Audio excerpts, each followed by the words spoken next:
Jim stood outside a window on the 33rd floor. He wanted to jump from the tallest building in Brazil to kill himself. His feet are slowly moving forward. The crowd downstairs was stunned. To save him, the police sent a helicopter and brought in a professional negotiator. But after 4 hours of negotiation, negotiators are broken because Jim was going to jump from the building is Brazil's top psychologist. No one knows more about the human mind than he does. While everyone was wondering, a beggar dressed in shabby clothes, white hair, full of stubble came forward. He was called Jack. He said he wanted to go up and try. The people next to him thought he was joking. Even the negotiation experts have no way. A beggar can do what? A bev with the egg pie in hand. Jim is dead. Jack directly grabbed the pancake. Before leaving, he also forgot to say thank you. Jack got on the elevator to the top floor. Jim had slowly closed his eyes. Just then, Jack flipped through the window and Saturday next to him. The sudden appearance of him startled Jim. "Get away from me! I'm gonna jump!" But Jack didn't want to talk to him. He was just here for a bite to eat. He even asked Jim if he wanted a bite. All the police officers were confused. The last one hadn't been saved yet. So how come there was another one?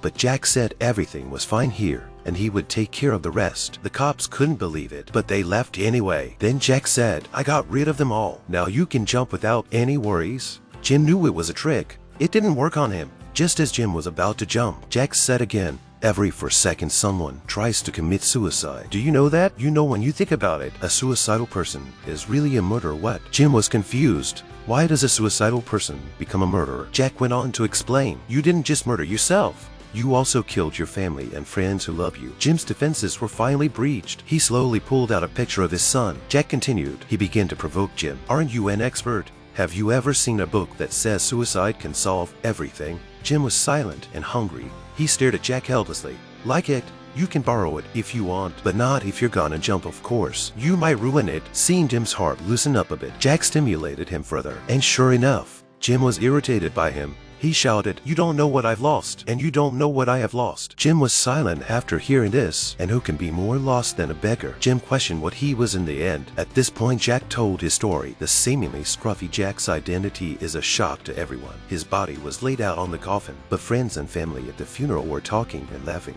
Just 10 minutes ago, everyone was feeling grief, but then a beggar suddenly appeared. He wanted to rub in a meal here, but the atmosphere of despair at the funeral made him feel uncomfortable. So he spoke up and said, "Come on, people, what's with all the sadness? Such despair doesn't honor the departed, you know. This man, like all of us here, I'm sure he experienced love, sadness, failure, losses, and moments of joy. But you must not let him die in the only place where he needs to be more alive than ever, inside of you in your hearts. A funeral can be a place for tears and sadness, but above all, I believe it should be a place where you praise and remember him together." At this point, someone suddenly said that Jim was faithful in life. Even his wife said his husband failed often, but he got back up every time. "My son said he was my best friend." Slowly, everyone began to tell the story of his life. The gloom of the funeral was cleared. Everyone remembered him with a smile. Brazil's top psychologists were also completely convinced by him, because just now, Jack saved him from jumping off a building with just one sentence. The psychologist asked him who he really was. Jack's mind also went back to the past. He was a billionaire. He had run over 400 companies. His busy work schedule made him neglect his family. His daughter was desperate for his company,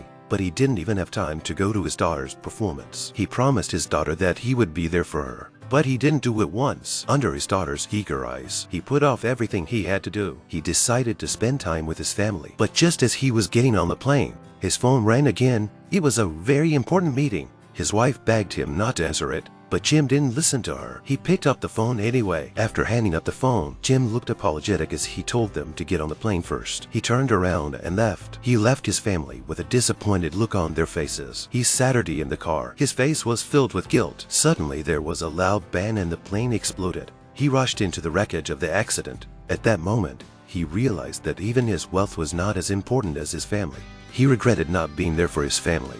So he donated his entire family fortune. He buried the first half of his life with his family. From then on, he became a beggar. He called himself the Dreamseller. He only sells what money can't buy. He wanders around every corner of the city. He sells courage to the insecure. He sells confidence to the timid and cowardly. He sells care to the careless and careless. After Jim heard his story, he asked Jack, "What can you sell to people who want to commit suicide?" And the next lines are classics in the history of cinema. Yeah, just a little comma so they can continue to write their story. Jim was finally relieved. After hearing that, he decided to give himself a second chance. He followed Jack around the city, This time they came across a black boy who was lost. The black boy had just stolen money.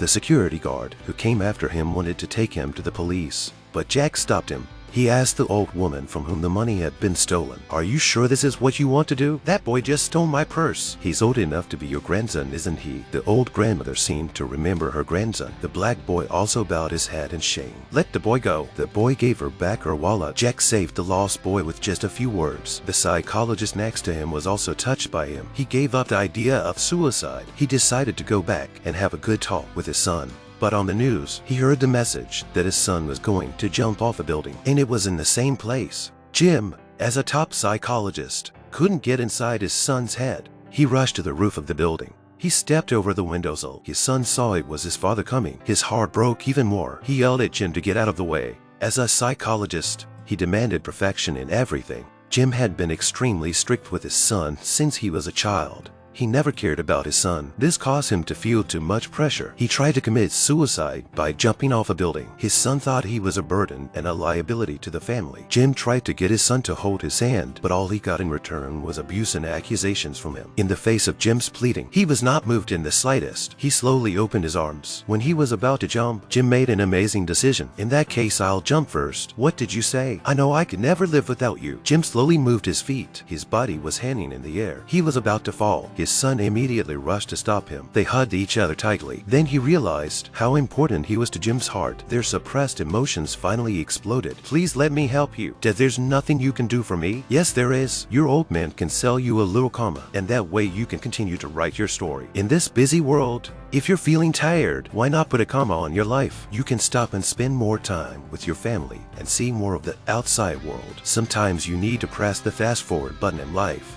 but sometimes you need to press the pause button too.